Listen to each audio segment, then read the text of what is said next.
Josh Isenberg and Nikki Porter. Nikki Porter, I'm going to start with you. What about this team right now? 13 in a row. You know, it's really impressive, especially considering last season is when they lost all of their girls that had been here for 4 years. They lost Spencer Bartoletti, setter Kayla Schnorr.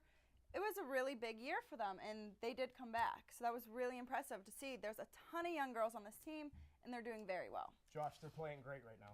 Yeah, they're doing fantastic, and it's a great mix right now of who they have as veterans and as freshmen. You have Lindsay Oberacker coming in. She had 10 kills, 3 blocks, and Megan Lamans, she added 9 kills. You have those two mixing together. You have Rachel Roddy, who is as aggressive as an old man at a soup kitchen. Wow, that's aggressive. That is aggressive. She must be hungry. She's very hungry, and you saw that spike there. She stole their lunch and put it down their throats. I'm glad that's what you call it nowadays. That's exactly what you call it. And Alyssa Hall as well, like, you know, you're going to talk about, she's just been fantastic. Amanda Ardinger, all of these young freshmen are doing exactly what they need to do to produce for their team. You talk about freshmen. Who's your favorite out of this freshman bunch? Who's your fab freshman? Ooh, Dick Vitale style. It's going to be hard. Ardinger's playing fantastic. Oberacker is just, she's always at the net. She's always making plays, and it's really hard. I think all the freshmen are doing just a fantastic job for Bruno, and I don't think Bruno was expecting them to play at a high level this soon. Nikki, favorite freshman?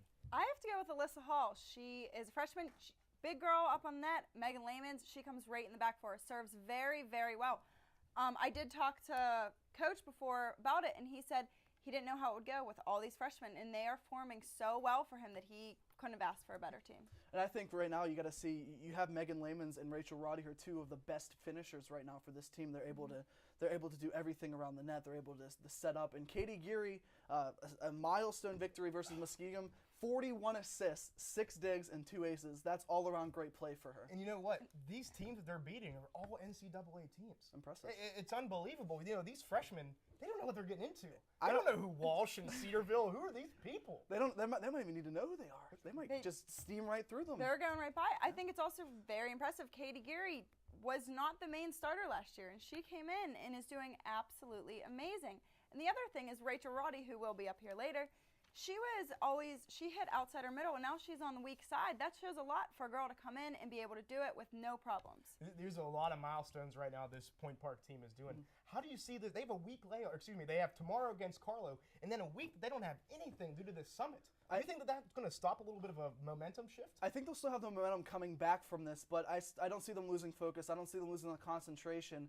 They've played top-tier talent, like you've said, Josh. They're going to be playing division opponents here in a couple of weeks. It's going to get really into the Walsh, the Cedarvilles, teams like that. I think they're going to be ready, and I think the freshmen, as well with Roddy and Lamans, are going to lead this team to some great success this year. What do you think about tomorrow against Carlo? I mean, if the team's playing as they're playing now, I think they have a really, really good chance. And it's their last game right before you said that break. That break is very needed. They have 3 girls that are hurt already. One girl who got hurt by her own teammate. So they need a little bit of a break. They've been here. They'll play well tomorrow, and then they get a well-deserved 5 days off. First conference game tomorrow against Carlo. And then a week from tomorrow, they have Notre Dame, luckily at home. Notre Dame's a very, very good team in this AMC conference. The first time they got a win against Notre Dame in years since Bruno's been here was last year. Do you see it happening again? Yeah, I think they are. They have so much momentum right now, and they're gelling as a team early and often. Plain and simple.